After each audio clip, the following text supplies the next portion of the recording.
like setting or maintaining boundaries is so hard? If so, stay tuned because today I'm going to talk about 5 mistakes when setting and maintaining boundaries and how to fix these. Hi, I'm Justina. I'm an occupational psychologist and personal coach, and I'm helping other people to live happy ever after with incredible self-worth and self-esteem by helping them to create and maintain healthy boundaries. And today we're talking about the challenges and mistakes when setting and maintaining boundaries. But before we dive into the video, let's briefly talk about what boundaries are and what are the benefits of boundaries. Boundaries are the limits that we set for ourselves and others in our life, and everyone has them. Some people might have too loose boundaries, so not really clarified boundaries and letting others to do whatever they want basically, or too rigid boundaries when you really put other people's on distance and you don't really let them get close to you. But healthy boundaries are somewhere in the middle, and they help us define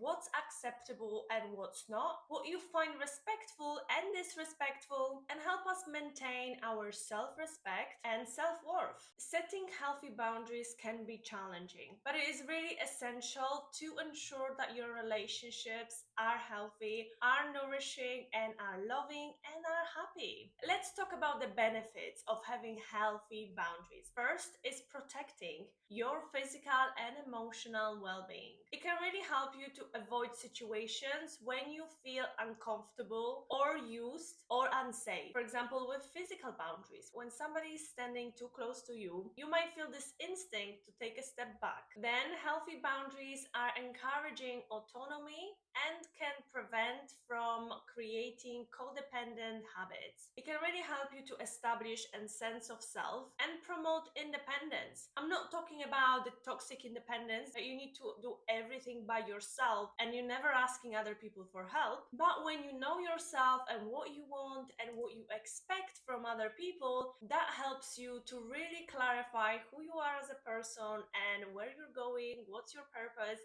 And that's an incredibly empowering feeling because you are enough and you know about it. Also, healthy boundaries can help you clarify responsibilities and roles in your relationships. When everything is clear and when you know what's acceptable and what's not acceptable, what you find disrespectful and what you find respectful, and the same with your partner or family and friends, then it reduces the conflict, it reduces the resentment. And resentment is often the number one killer of all the relationships because you hold a grudge and you don't know how to address it. So you never address it and it just keeps piling up. So you want to promote mutual respect and mutual trust. And there is no better basis for it than honesty and clear communication. So there is really no space for guessing or misinterpretation. Also, healthy boundaries are going to ensure your physical and mental comfort. When you set your boundaries and you're maintaining them, it prevents others from taking advantage of you.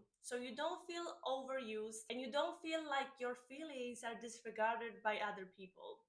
Alright, so now that we know that healthy boundaries are amazing and you literally need them to have self-respect, incredible, unstoppable self-worth and self-esteem, but also positive interactions and loving and nourishing relationships. And who doesn't want that? But there are a few challenges that I'm going to talk about that you might come across when setting or maintaining boundaries, and I'm going to tell you how to fix them easily. So challenge number one is the resistance from others. It can't be surprising that once you start talking about your boundaries, people are going to be shocked, especially before it was the topic that you've never talked about, or this is something new, or for those people, you not having boundaries or you having too loose or too rigid boundaries was actually convenient for them. Then you might come across a lot of resistance from others, as they might not understand why they are necessary and why suddenly you come up with them when before you were not even talking about it or it was not really on your mind before. The second challenge is a lack of clarity. If your boundaries are not clear enough and are not defined enough, it's going to be extremely confusing not only for others but for yourself to maintain them and to stand up for them. If your boundaries are not clearly defined, it might be extremely confusing and later on people don't really know what you expect them to do or how to behave. which might lead to more conflict. The third challenge is a fear of conflict. So you are setting boundaries to avoid conflict and have amazing, clear communication. But unfortunately, that period of you setting and maintaining boundaries, it's going to be at the beginning very confusing for others because it is a sudden situation and they don't understand why. So there might be not only a resistance, but also some additional conflict, which can be scary or uncomfortable for you. And the fourth challenge, I think, is the most common one, that you feel guilty or you feel ashamed when setting or maintaining boundaries. If you suddenly are going to say no to other people, you are afraid that it's going to hurt them, they're going to feel like you're rejecting them, or they might feel like you're unhelpful, or you might be fearing that next time they're not going to offer you anything because you said no one time. If you're not used to standing up for yourself and prioritizing what's meaningful for you and living authentically as yourself, then this is going to be probably the biggest challenge. But don't worry, I have advice for it. And then the fifth step is the lack of support. The time when you're setting and maintaining boundaries at the beginning, it's very challenging and it is a new situation. And as in every new situation, you might need a lot of support from friends, from family, or from professionals about the tips or tricks, how to stay strong, how to stay authentic to yourself, and how to put yourself first during those challenging times. So these are the most common challenges when setting or maintaining boundaries. And overcoming those challenges will require you to have a clear understanding what your boundaries are. And if this is something that you need help with, please go back to my video when I'm talking more details about how to know what boundaries are yours and how to set them and how to communicate them and how to maintain them. So please check this video if you feel like you might have some questions. Also, overcoming challenges might require you to stand up for yourself, for your values and priorities over and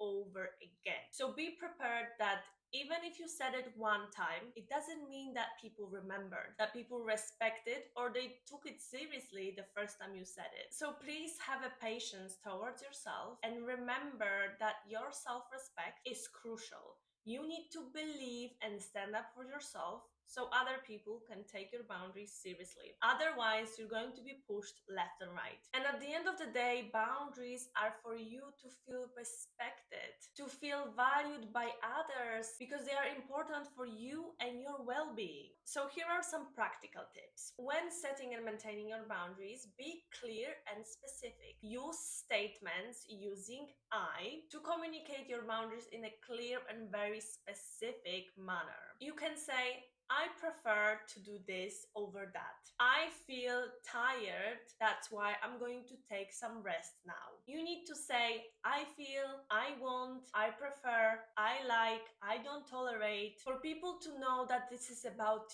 you and your boundaries. Then be consistent. As I mentioned, just because you said it one time, it doesn't mean that it really landed with the people around you. You need to enforce your boundaries, and that can be a difficult part because you might be losing patience and say, I've told you this so many times. Or people might be just keep on pushing and testing how serious your boundaries are. And maybe if they're going to ask you 100th time, you're going to change your mind. But that's why you need to be assertive. Be assertive, but also respectful. You don't want to insult other people and you don't want to hurt them as well, right? You want to just communicate what you want and where is your limit of your tolerance. So for example, if somebody keep on pushing your boundaries and you tell them, please don't do that, I don't like it, you need to show them your boundaries. You need to tell them what are the consequences of them keep on pushing your boundaries. So for example, when you have an argument with your partner, you can say, please